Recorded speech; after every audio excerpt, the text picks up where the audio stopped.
ভরা ক্লাসরুমে তের গালে সজোরে থাপ্পড় মারে জঙ্কক। স্তব্ধ হয়ে যায় পুরো ক্লাসরুম। তে তাল সামলাতে না পেরে বেঞ্চের উপরে পড়ে যায়। ঠোঁট খানিকটা কেটে যায়। আহ শব্দ করে ওঠে তে। চারিদিক অন্ধকার দেখছে সে। ওঠার শক্তি তার নেই। তের পাশে বসে থাকা রোজ তেকে তুলে বেঞ্চে বসায়। ঠোঁট আর কপাল থেকে রক্ত পড়ছে, চোখ বেয়ে পানি পড়ছে। জঙ্কুক তের ইংলিশ বইটা ছুঁড়ে ক্লাসের বাইরে ফেলে দেয়।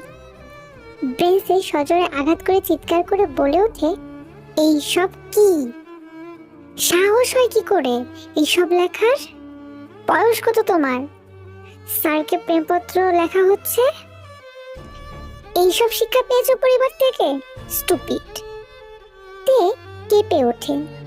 নিস্তব্ধ পরিবেশে জঙ্কুকের চিৎকার ভীষণ ভয়ঙ্কর লাগছে। তার চোখের সাদা অংশটুকুতে লাল আভা ফুটে উঠেছে। অতিরিক্ত রাগে জোরে জোরে শ্বাস টানছে সে। পেছন থেকে একটা মেয়ে বলে ওঠে, স্যার সবাইকে বলে বেড়ায় আপনাকে নিয়ে নাকিও হানিমুনে যাবে। পেছনের কয়েকজন হেসে ওঠে। জঙ্কুক তাকাতেই আবার থেমে যায়। আরেকজন বলে, এমএ প্রচন্ড বাড়াবাড়ি করে স্যার। পুরো কলেজ রটিয়েছে সে আপনাকে ভালোবাসে। অন্য মেয়েদের সাথেও ঝগড়া করে আপনাকে নিয়ে। বদমাইশ মেয়ে একটা। এই খবর জঙ্কুকেরও অজানা নয়। সে জেনেছে, তবু চুপ ছিল। তবে আজকে সমস্ত সীমা অতিক্রম করেছে। এমনটা আরো কিছু মেয়ে করে। তাদের সবাইকে শিক্ষা দিতে চায় জঙ্কুকের মাধ্যমে, যাতে দ্বিতীয়বার কোনো স্টুডেন্ট টিচারকে প্রেমপত্র লেখার আগে দ্বিতীয়বার চিন্তা করে। লজ্জা লাগছে না তোমার? নির্লজ্জ মেয়ে, নিজের সাথে সাথে আমার মান সম্মানও ডুবাচ্ছ। ভালোবাসার তুমি কি বুঝো? একদল পিটিয়ে কি ভালোবাসা রটাচ্ছ? বাবা মা জানে সে খবর? ফের ধমক দিয়ে বলে জঙ্কুক। তে মাথা নিচু করে কাঁদছে শুধু। তার কিছুই বলার নেই। সত্যি সে অপরাধী, ভীষণ অপরাধ করেছে সে। তেকে চুপ থাকতে দেখে জঙ্কুক দাঁতে দাঁত চেপে প্রচন্ড চিৎকার করে বলে, চুপ করে আছো কেন? জবাব দাও। কোনো জবাব নেই তোমার কাছে? বেরিয়ে যাও আমার ক্লাসরুম থেকে। আমার ক্লাসে তোমার থাকার কোনো অধিকারই নেই। আর হ্যাঁ, নেক্সট টাইম যেন আমার ক্লাসে তোমায় না দেখি। তে কান্নায় গলা আটকে আসছে। নিঃশ্বাস নিতেও কষ্ট হচ্ছে তার। তেকে একইভাবে দাঁড়িয়ে থাকতে দেখে জঙ্কুক দ্বিগুণ রেগে যায়। জঙ্কুক তের হাত ধরে টেনে দরজা অবধি এনে ধাক্কা দিয়ে বের করে দেয়। পড়তে পড়তে নিজেকে সামলে নেয় তে। পেছনে ঘুরে এক পলক তাকায় জঙ্কুকের দিকে। নিষ্ঠুর মানুষ।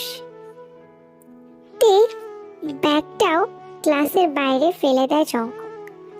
কলম বই ছড়িয়ে ছিটিয়ে পড়ে আছে।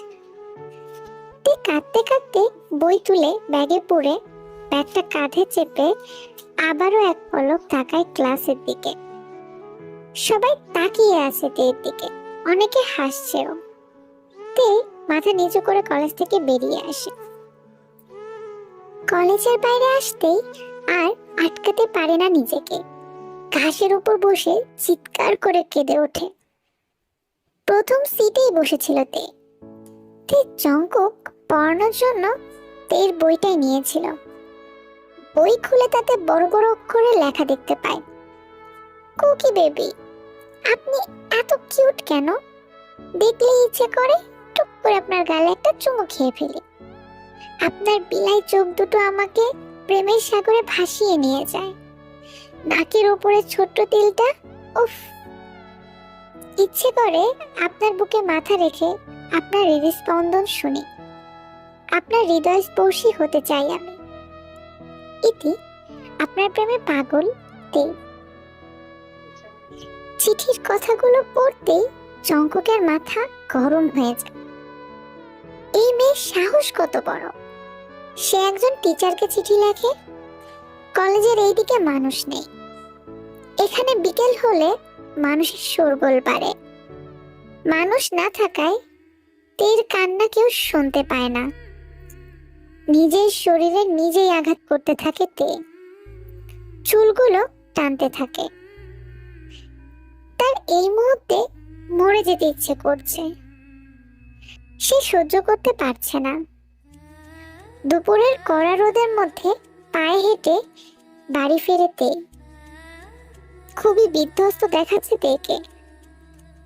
কপালে রক্ত শুকিয়ে গেছে, ঠোঁটের পাশে রক্ত শুকিয়ে গেছে, ডান গালে 5 আঙুলের দাগ স্পষ্ট বোঝা যাচ্ছে।